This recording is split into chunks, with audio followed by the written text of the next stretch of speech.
pensamiento. Violan el pensamiento. Violan el pensamiento.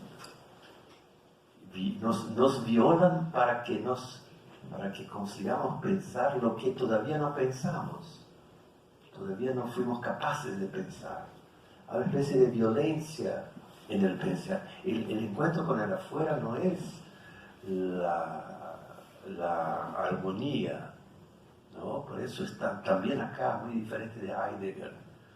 El ser y el pensamiento tienen una especie de copertinencia. No, para Deleuze, nosotros solo pensamos forzados a pensar. No es que nos despertamos y qué lindo día y empezamos a pensar, no. Cuando alguien muere, cuando hay un terremoto, un volcán, un accidente, etc. Son acontecimientos fuertes que nos obligan a pensar y nos obligan a pensar para fuera de nosotros mismos y encontrarnos con estos acontecimientos nos lleva necesariamente, por lo tanto, a pensar diferentemente de lo que pensábamos. Porque si ven ustedes en Foucault hay esa frase, ¿no? En el segundo volumen de Historia de la Sexualidad, Foucault tenía, cuando escribió el primer volumen, hizo un plan de 6 libros. Y publicó el primer, después quedó 6, 7 años sin publicar nada, y cuando publicó el segundo, no tenía nada que ver con su plan, nada. Había tirado a la basura el plan de 7 libros, o 6, y hizo otra cosa, volvió a los griegos, etc. Y en el prefacio dice muy lindamente, ya sé que me van a cobrar porque no fui fiel a mis proyectos, etc. Pero que la filosofía no es una cuestión de policía, ¿por qué me van a cobrar que no hice lo que prometí? ¿Qué pasó? ¿Qué pasó? Que en una investigación uno sale distinto de lo que entró, y eso es lo que interesa. Si sale igual, ¿de qué valió esta investigación? Y ahí viene esta frase linda, pensar diferentemente. Pero pensar diferentemente no es distintamente, se diría acá. Sí, distintamente. Pero pensar distinto no es pensar distinto del otro, es conseguir pensar distinto de lo que yo mismo pensaba. Es diferir de sí mismo. Es como disidentificarse, poder dejarse para atrás. Por eso los desplazamientos en Foucault son tan lindos, porque no son la incoherencia, no son la displicencia, son realmente los movimientos de un pensador que no está preocupado en construir una catedral gigantesca y a cada vez agrega una piedra, no, va hasta un punto y dice, no, acá ya no voy más, no da más, hace falta empezar de otro lado, y va, y así son crisis, como dice Deleuze Foucault lindamente, son crisis, un pensador vive de crisis, y es lo más interesante ver cuando está la crisis, por ejemplo, con el poder, de repente él se sintió totalmente claustrofóbico con el modelo de poder que construyó y tuvo que ir a otro lado y hacer otra cosa. Bueno, entonces, otro elemento, las fuerzas, el pensamiento de afuera, no es solamente de afuera porque las fuerzas vienen de afuera, sino porque colocan el pensamiento en un estado de exterioridad. Eso es más difícil de comprender, pero no es muy difícil. Es decir, es como si fuéramos tirados a un campo heterogéneo de fuerzas, a donde ya no hay un adentro fijo. Los puntos de vista heterogéneos combaten entre sí, nosotros en el medio, una especie de perspectivismo en que estamos siempre lanzados a otra parte. Entonces hay una especie de estado de agitación incesante que Deleuze cultiva, y quien lee Deleuze, ¿por qué es tan difícil?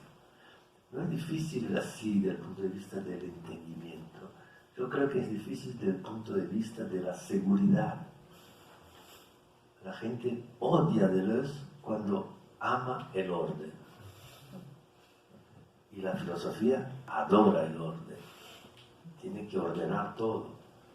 Y esa especie de inconstancia, no de algo salvaje, pero casi, esa especie de estado de permanente movilidad y deja a la gente muy angustiada.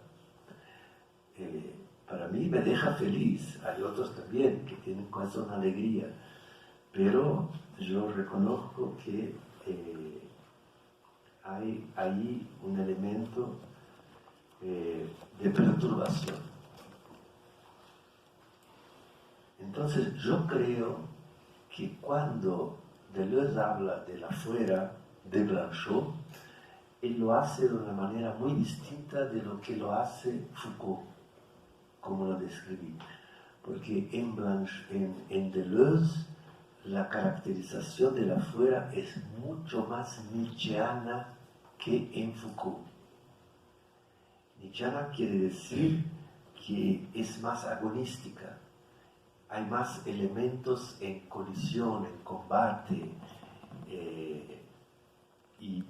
y distinto de Deleuze, de Foucault, que daba esta imagen más de olvido, dispersión, no es tan lejos de Nietzsche, pero es menos, yo diría, es menos agonístico que en Deleuze.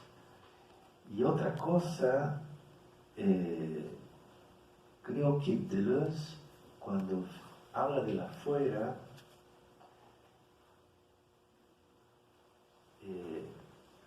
se refiere, bueno, es decir, es como si él diera un privilegio a las fuerzas,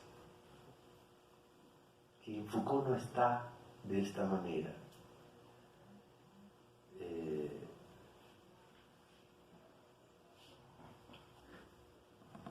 Ahora, ¿cuál es el problema de estas fuerzas? ¿A qué nos remite eso?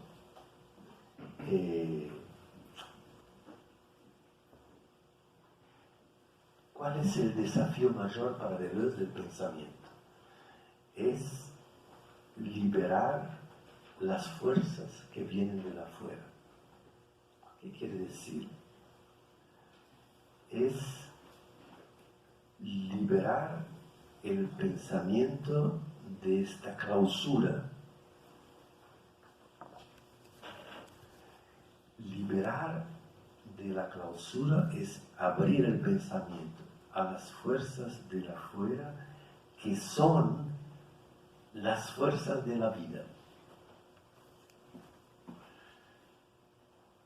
Entonces, hay acá todo un campo que nos podría, si queríamos, derivar un poco para la cuestión de la biopolítica, porque para Foucault, perdón, ya me confundo todo, para Deleuze, el pensamiento tiene por incumbencia liberar la vida en toda parte a donde ella esté encarcelada. Pero liberar la vida es liberar las fuerzas vitales, las fuerzas que atraviesan la vida, que la constituyen, que la expanden, ¿no? Las fuerzas, porque no está la vida, es una vida, es una pluralidad de fuerzas en composición.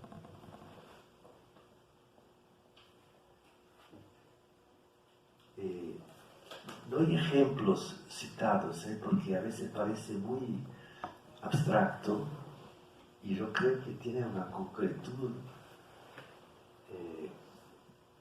Está el libro en que Deleuze responde a preguntas de Claire Parnet, se llama Diálogos. No es exactamente una entrevista, porque las preguntas y respuestas están mezcladas y uno ya no sabe quién está escribiendo. A veces surge una pregunta, pero en general es más bien un continuo, un flujo continuo de escrita. Pero en este texto, Claire Parnay, que era una alumna de Deleuze, le pregunta algo sobre qué es esta línea de la fuera. Porque Deleuze todo el tiempo habla de la línea de la fuera. Y yo les leo la respuesta. Es difícil hablar de eso. Ya empieza mal, ¿no? Es como yo, en vez de responder, digo, oh, no sé. No es una línea abstracta, aunque ella no forme ningún contorno. No está en el pensamiento más que en las cosas, pero la línea de la fuera está en toda parte a donde el pensamiento enfrenta algo como la locura y la vida, algo como la muerte. No es que esclareció mucho. Miller decía que esta línea de la fuera se encuentra en cualquier molécula, en las fibras nerviosas, en los hilos de araña, se dice, de la tela de araña. Puede ser la terrible línea baleera de la cual habla Melville. Ballenera. La línea ballenera. Ballenera, de la cual habla Melville en Moby Dick, que es capaz de nos llevar o nos estrangular cuando se desenrolla. Yo hago paréntesis porque, bueno, yo traduje este libro, Conversaciones, y había la línea balenera y yo no tenía ni idea qué era.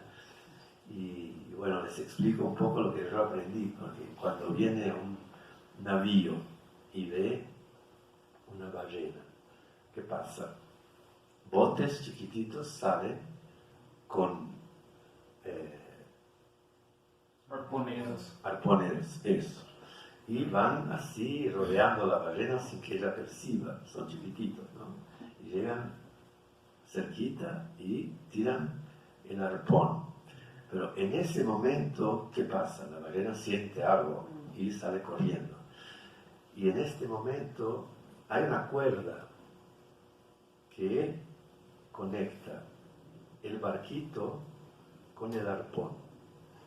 Y esa cuerda está bien enrolada, ¿no? Entonces, cuando la ballena empieza a correr, a huir desesperadamente, esa cuerda se desenrola con mucha rapidez y si el arponero está mal situado, lo ahorca. Y bueno, es muy peligrosa. Entonces, Deleuze utiliza eso un poco para decir cómo es el pensamiento. Es decir, el pensador, eso lo tira de Melville también, el pensador está atrás de algo, no sabe qué, y de repente, ¡chuc!, atinge, pero el pensamiento huye, y él está arrastrado detrás de eso, y puede ser que muera, si no está bien situado ahí. Es linda imagen, pero esta cuerda que lo arrastra en una velocidad infinita tiene que ver con el pensamiento y tiene que ver con la línea de la fuera. Es como si nosotros fuéramos todo el tiempo arrastrados por líneas de la fuera que amenazan nuestra vida, aunque nuestra vida dependa de que esta línea se desarrolle, se desembarace. Entonces esa es la mención a la línea baleera. Por eso a veces puede ser que un pensador está calmamente en su ladera leyendo un libro, pero para Deleuze el pensamiento es tan peligroso como cazar una ballena, porque él puede morirse, enloquecer, si está suficientemente dispuesto a dejarse arrastrar por estas líneas que lo tiran. Pero también puede ser la línea de la droga, para Michaud, o la correa del chicote del charretero en furia, puede ser la línea del pintor como la de Kandinsky, o aquella línea que mata a Van Gogh. Es que la verdad es que Deleuze usa líneas para todo, para él ve líneas en toda parte, es una especie de alucinación filosófica, él ve líneas, y cuando un periodista le pregunta, pero ¿usted no ve su trabajo así dividido en 3 períodos y por ahí en el medio le tocó el despertador y vio otra cosa? Él dice, puede ser, pero la verdad es que me gustan las líneas. Él se ve todo el tiempo en líneas, atravesado por líneas, cabalgando líneas, es más móvil que el despertador de repente. No, hay otra cosa, flujos, ¿no? La línea es una especie de flujo. Estas son, creo que cabalgamos tales líneas a cada vez que pensamos con suficiente vértigo o que vivimos con fuerza suficiente. Esas son las líneas que están más allá del saber y de las relaciones de poder. La línea de la afuera. Y entonces hace referencia a Foucault, que también tenía el hombre de pasión muere un poco como el capitán Ahab, o antes como Parcé, persiguiendo la ballena. Él transpone la línea. Hay algo así en la muerte de Foucault. En el límite, una especie de aceleración que hace con que ya no se pueda distinguir muerte y suicidio. Todo eso es muy raro, muy raro. A mí me apasiona porque es como, ves, de repente, bueno, el mundo hecho de líneas es otro mundo, es otro mundo. Pero es este mundo. Pero nosotros vemos mundo a partir de sólidos, de individuos, de bloques, de estados, no sé. Y creo que esta manera de leer las líneas, la línea que atraviesa, ¿no?, fisuras a veces minúsculas. Cuando él habla de los chicos, dice, los chicos pasan por agujeros que uno no puede imaginarse. Y son como las líneas que no respetan la solidez aparente del mundo. Y cuando se pregunta cómo volver vivible estas líneas, porque esta línea de la ballenera, bueno, es terrible, uno puede morir. ¿Cómo volver soportable ese vértigo? Y él responde, sí, esa línea es mortal, demasiado violenta y demasiado rápida, arrastrando para una atmósfera irrespirable.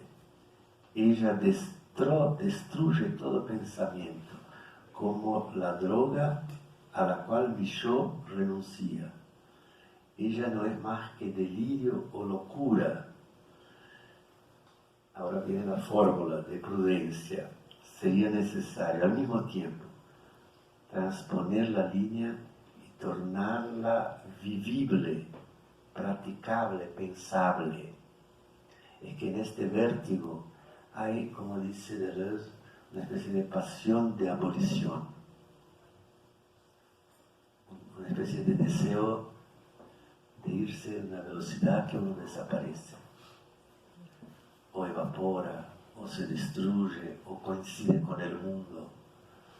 ¿No? Esta película de este trío que se va en África y hay uno, el inglés creo, es el que se pierde en el desierto porque, ¿cómo es? Paul Bowles. Eso. ¿Cómo se llama? El cielo protector. El cielo protector. Están en una expedición así y uno de ellos no puede parar. No quiere parar y se va y bueno, se va. Entonces, hacer de esta línea tanto cuanto posible y por el tiempo que fuera posible, un arte de vivir. Es una especie de ética, ¿eh? Ética vital.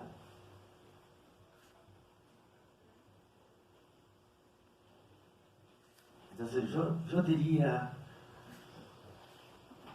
yo leería el trayecto de Deleuze, así como sus preferencias estéticas, literarias, un poco a la luz de este llamado de la fuera, llamado apelo, ¿sí? Del cual él hace a veces descripciones muy tocantes. Y es curioso que Deleuze, cuando describe la muerte de Foucault, o mejor, cuando escribe el libro sobre Foucault y la última parte de su trayectoria, haya recurrido justamente a un dominio literario que Foucault había abandonado desde el principio. Pero por ahí ya podemos designar algo muy raro acá. ¿Qué es la literatura para Deleuze? Para Deleuze, por definición, literatura es relación con el afuera en el dominio del lenguaje.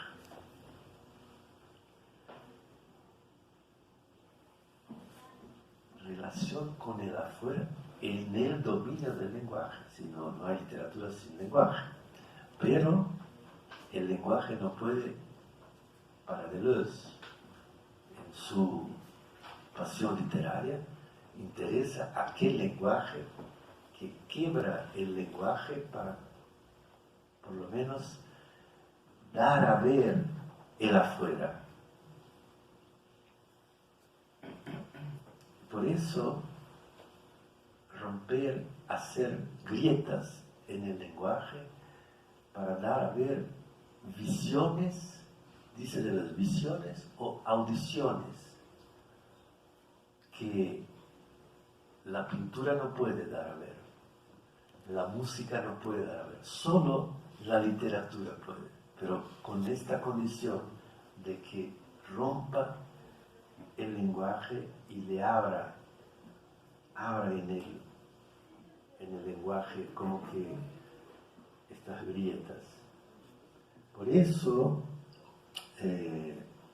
esta idea de Deleuze, que la literatura es inventar una lengua extranjera en la lengua madre.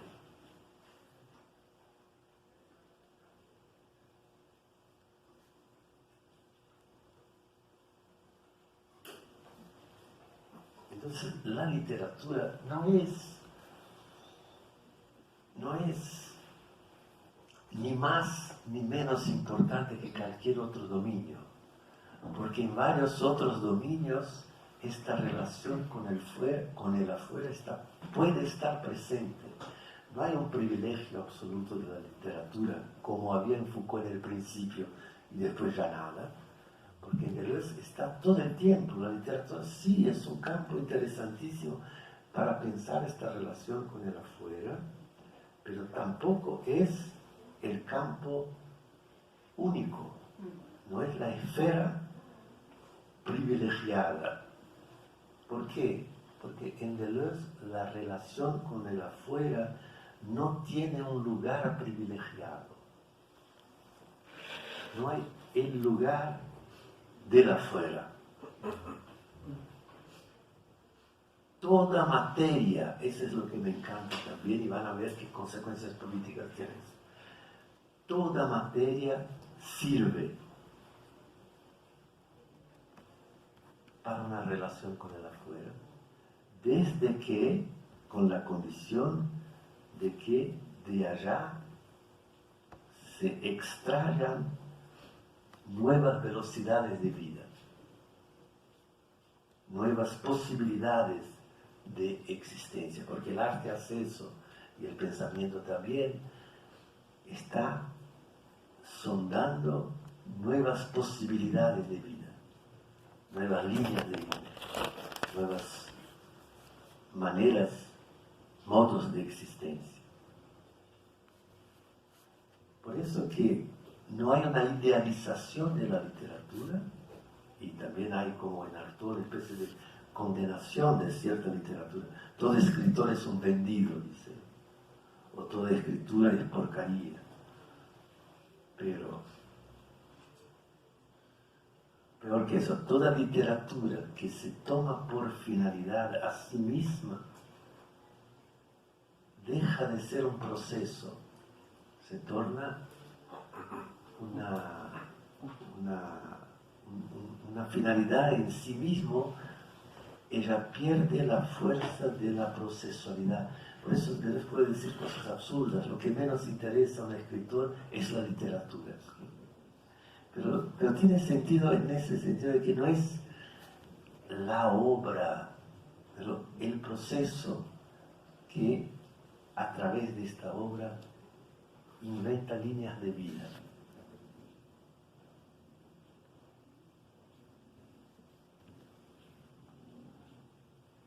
Es decir, un poco también como el esquizo, que es este personaje conceptual en Deleuze, el esquizo, no es exactamente el esquizofrénico de hospital, es una manera de pensar qué figura es esta, que es como un nómada, que vive en un proceso y se desplaza incesantemente y no tiene un territorio que no sea su propia desterritorialización.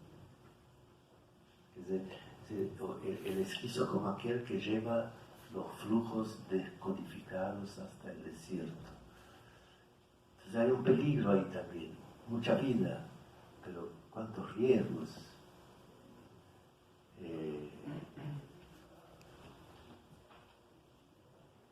Por eso hay sí una relación entre literatura y locura en ese sentido, de que hay una procesualidad en los dos, una procesualidad, su vértigo, sus riesgos de muerte, estas líneas de vida,